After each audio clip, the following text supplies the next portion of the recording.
অবশ্যই একটু হতাশ, কারণ আমার লাইফে প্রথম ডাবল 100 হতো, যদি আমি ক্যারি করতে পারতাম। সো আমি বলবো যে একটু ডিসঅ্যাপয়েন্টেড যে ক্যারি করতে পারি নাই শেষ পর্যন্ত। বেশ কয়েকদিন পর আমি টিমে আসছি এবং ন্যাশনাল টিমের হয়ে বড় ইনিংস খেলতে পারছি।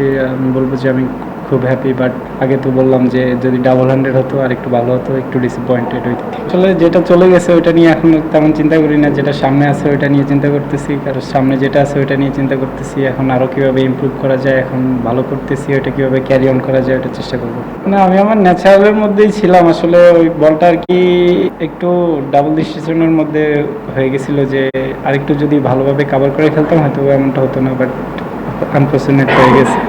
না আসলে তেমন কোনো ডিফারেন্ট ছিল না, যে আগের দিন যেমন শুরু করেছি আজকেও সেম ওইতেই শুরু করার মাইন্ডসেট ছিল না। দেখেন উনি কিন্তু যখনই ব্যাটিংয়ে নামে খুব অ্যাগ্রেসিভ ব্যাটিং করে, আমরা যখন উপর থেকে ভালো স্টার্ট দিই তখন ওনাদের জন্য, যারা লেটে ব্যাটিং করে যেমন মুশফিক ভাই, শান্ত ভাই, লিটন ভাই, ওনাদের জন্য ইজি হয়ে যায়। তখন স্কোরিং অপশনটা খুব ভালো, আমি বলবো খুব ভালো একটা ইনিংস ছিল ওনার।